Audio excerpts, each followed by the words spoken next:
Hi, I'm Glenn. This is your lecture about heat capacity. You will need this knowledge in order to understand your lab work next Tuesday, so please pay close attention and do the homework correctly. The heat capacity is a concept that means the following. Suppose you have some piece of solid material and you want to heat it up. This is a fire. Suppose you want to heat it up and you want to see how much heat energy you need to increase the temperature. This is a thermometer. How much heat energy do you need to increase the temperature of that material by just 1 degree Celsius? How much heat energy do you need to increase the temperature of this material by 1 degree Celsius? That heat energy right there, that heat energy is called the heat capacity. Okay? Now, if we use a specific amount of solid material, such as 1 gram, then the amount of energy you need to heat up 1 gram of material by 1 degree Celsius, to make the temperature of this material go up by 1 degree Celsius, that would be called the specific heat capacity. The specific heat capacity. You already know about heat capacity from your common sense. Suppose there is an ocean and there is a beach next to the ocean. When the sun is shining, right? When the sun is shining at the beach, which gets warm first? It's the same sun, the same energy. Which one gets warm first? The water. Let me draw the thermometer. This is a thermometer. Right.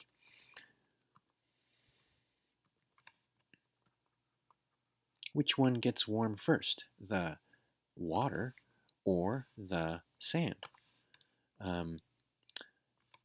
Of course, you know that the sand gets warm first, so this gets hot fast, and this gets warm slowly, which is weird because it's the same sun, the same energy is hitting the water as is hitting the sand.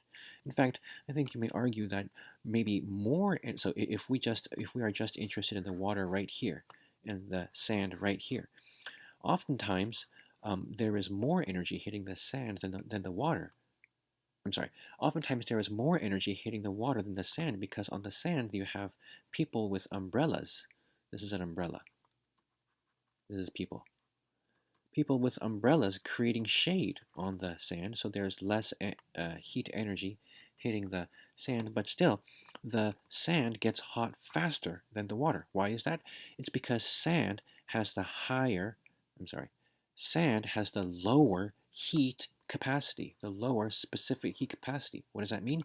It means it doesn't take a lot of heat energy to raise the temperature of 1 gram of sand by 1 degree Celsius. If the sand starts at 25 degrees Celsius, if you want to make it 26 degrees Celsius, you don't have to use a lot of energy. It has a low specific heat capacity. But water is different. Water has a high specific heat capacity. So if you want to raise the temperature of 1 gram of liquid water by 1 degree Celsius, so if the water was 25 degrees Celsius and you want to, so if this was 25 degrees Celsius and you want to raise this to 26 degrees Celsius, you have to use a lot of energy to do that. And you do this every day when you cook, don't you? What gets hot first? The pan or the water in the pan? Which one gets hot first? You know, sometimes, well, okay, I think you understand what I mean now by specific heat capacity. Now, there is a way that whereby you can measure the specific heat capacity of some material, and you will do that next week. There is some calculation involved with this, and so I will explain to you right now.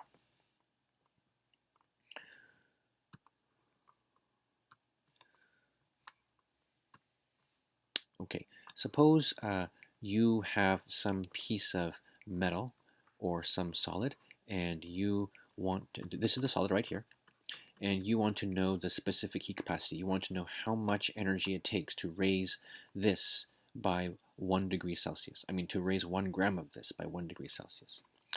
In order to figure that out, you get a cup and you get another cup. You get 2 cups. This outside is 1 cup, and inside this is another cup. And you fill this cup with water. And then you measure the temperature of this water.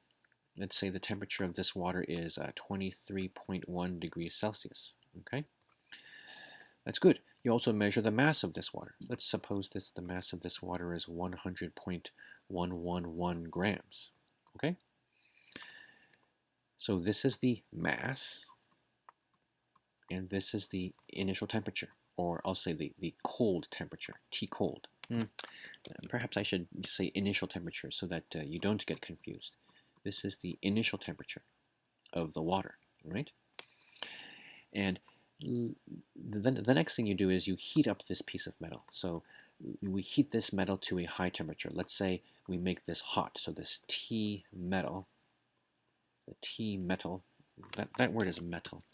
So let's say you make the T metal, you make this temperature to be something very high, such as 99.2 degrees Celsius, right?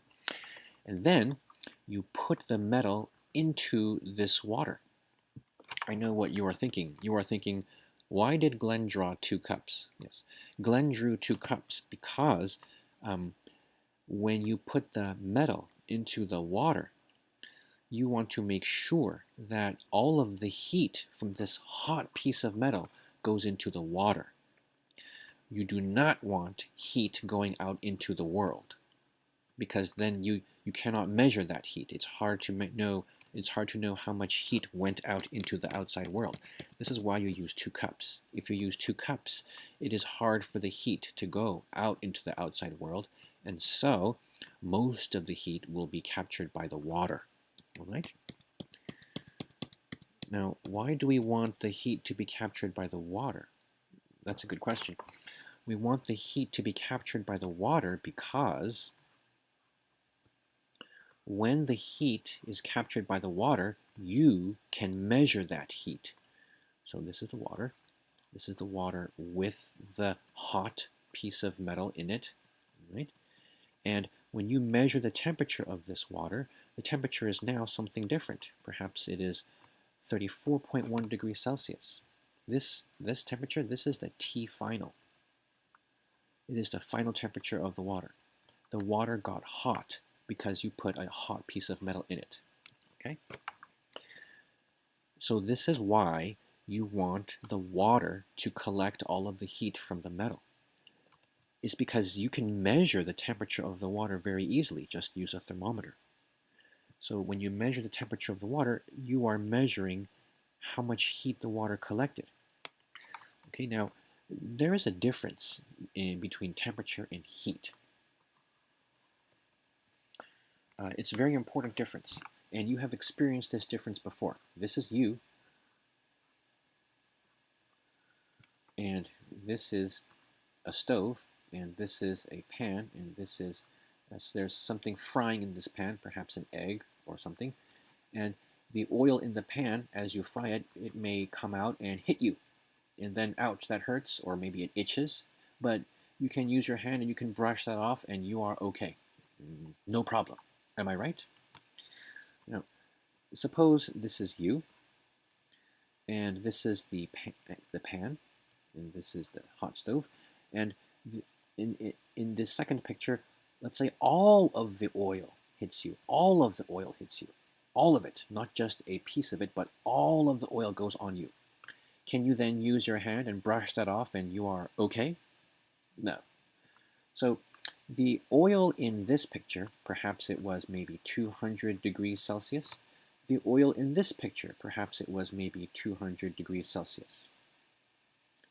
Why is it that the oil in this picture does you great bodily harm, whereas the 1 drop of oil in this picture does not do you great bodily harm?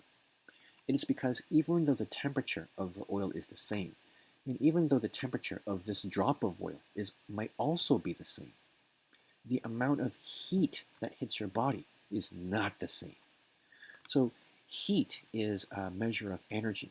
And the more matter you have, the more mass that you have at a certain temperature, the more energy there is. So more mass is more energy. But that is not true for temperature. For temperature, it doesn't matter how much or how little mass you have, you could still have the same temperature. What this means is that heat here is a certain kind of property of matter. It is an extensive property of matter. That means it depends on how much matter you have. This is an extensive property. However, temperature is not an extensive property. It is an intensive. Temperature is an intensive property of matter. That means it does not matter how much you have. You could still have the same temperature. Okay? I'll give you another example of an extensive property. Mass is an extensive property. If you have more mass, then the mass is higher. Volume is an extensive property. If you have more matter, the volume is higher, usually. Let me give you some examples of intensive property. Sometimes color is an intensive property. If you have red hair, it doesn't matter if you have 5 red hairs or 5 million red hairs, they are still red. What's another intensive property? Can you think of one? Can you think of another extensive property? I will leave that as a homework assignment or a homework problem. So far, here's what we have done. I have shown you what is the meaning of heat capacity. I have shown you what is the meaning of specific heat capacity. And I have shown you how to measure the specific heat capacity a little bit. I will continue this on the next video. So far, to measure the specific heat capacity of a piece of metal, we put that piece of metal in some water after we heated up that piece of metal to a high temperature. We knew the temperature of the water before the hot metal was here. We knew the mass of the water before the hot metal was here. And then after we put the hot metal in, the water got hotter, the water got warmer than it was before, and we know the temperature by using a thermometer. There are some next steps in order to find the specific heat capacity of this metal, and I will show you those next steps in the next video.